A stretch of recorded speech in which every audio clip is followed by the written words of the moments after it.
30 জুলাই 2024 অসুস্থতার মাঝেও যশোর শহরে চলে গেলাম বিশেষ একটা কাজে। কি কাজে গেলাম এখনই বুঝতে পারবেন। আপনাদের নিশ্চয় আর বুঝতে বাকি নেই যে আমি একটা ফোন কিনতে গিয়েছি। তো ফোনটা কি ফোন বলছি দাদা। তো অনেক বড় একটা স্বপ্ন পূরণ হতে যাচ্ছে, সেটা হচ্ছে আইফোন 15 Pro Max। তো যাই হোক, সব কিছুই হয়েছে শুধুমাত্র আপনাদের ভালোবাসা এবং সাপোর্টের কারণে। না হলে আজকে আমি যখন স্টার্ট করছিলাম তখন আমি 6S দিয়ে ভিডিও করতাম। যে ফোনটা ভিডিও দেখতেছেন এটা 11 Pro আর এখন 15 Pro Max। ইনশাআল্লাহ 16 বেরোলে 16 নেব যদি আপনাদের ভালোবাসা থাকে। বললাম নাকি এই ফোন দিয়ে নাকি মাছ ধরা যায়। আমার পাশে ছিল আমাদের প্রিয় রাকিব ভাই, উনি আমার ফোনটার উপরে যে অত্যাচার করাইছে ভাই। ভাইয়ের দোকানে যশোর ডিস্ট্রিক্ট সিটি বিল্ডিং তৃতীয় তলা। বাইরে আসছে মনিরামপুর থেকে। মনিরামপুর অনেক আমাদের প্রিয় জায়গা, আমাদের এই বিল্ডিং এর মালিক মনিরামপুর এমপি সাহেব। তো এই ভাইয়াটা সবকিছু বোঝাই দিচ্ছিলেন আমাকে যে কেমনে কিভাবে কি ইউজ করতে হবে। যত গরিব মানুষ আগে কখনো আইফোন ব্যবহার করি নাই। তো যাই হোক ভাইয়া তারপরেও পানি দিয়ে বারবার টেস্ট করতেছিল, আর আমার তো কইলজা বেটে যেতেছিল ভাই, এত টাকার একটা ফোন।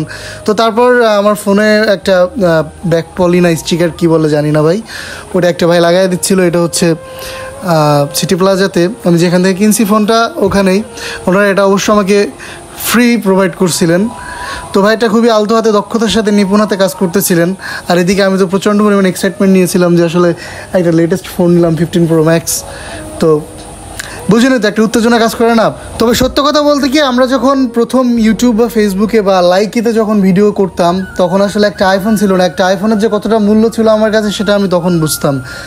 আমাদের খুব কাছের ভাই ব্রাদার ছিলেন কিছু, তাদের ফোন দিয়ে আমরা অনেক ভিডিও করছি, কিন্তু তাদের কাছে ভিডিও চাইলে তারা দিতে পারে না, এয়ারড্রপ নাই, শেয়ার ইট নাই, হোয়াটসঅ্যাপে ডকুমেন্ট করে দিতে হয়। আসলে এই ইমোশনগুলো এখন বুঝি, এখন চাইলেই ফোন কিনতে পারি, বা আল্লাহর রহমতে আপনাদের দোয়া এবং ভালোবাসায় ফোন কেনার তৌফিক আল্লাহ পাক আমাদেরকে দিছে। কিন্তু ওই দিনের যে ফোনের যে মিস করতাম, একটা ফোন খুব প্রয়োজন, ওই ফিলিংসের সাথে আসলে কোটি টাকা দিয়ে ফোন কিনলেও ফিলিংসের অ্যাডজাস্টমেন্টটা হবে না। আমার লাইফে ফার্স্ট ফোন ছিল আইফোন 6s। ওটা আমি আমার ছোটো বোনের কাছ থেকে পর্যন্ত টাকা ধার নিয়ে আমার ওই ফোনটা কেনা হয়েছিল। কারণ ভাই এই প্ল্যাটফর্মে আমি দীর্ঘ 9 বছর কাজ করছি, চারানা পয়সা ইনকাম ছিল না এখান থেকে। মানুষের অনেক বেশি কথা শুনছি, পারিবারিক নানা রকম চাপ, অনেক কিছু সহ্য করা লাগছে। তো তারপরেও আলহামদুলিল্লাহ আজকে একটা পজিশনে আসতে পারছি, আপনাদের সামনে এসে কথা বলতে পারি, এটাই সবচেয়ে বড় বিষয়। তো যাই হোক, এদিকে আমার ফোনটা রেডি হয়ে গেল, ভাতিজা আমার হাতে এনে দিয়ে দিয়েছিল। তো ভাইয়াকে আমি বললাম যে মেমো করেন, আর আসলে আমি তাকে অনলাইন পেমেন্ট করছিলাম, তো এই জন্য টাকা দেখাইতে পারতেছি না। অনলাইন পেমেন্ট করে দেওয়ার পরে ভাইয়ের থেকে বিদায় নিলাম।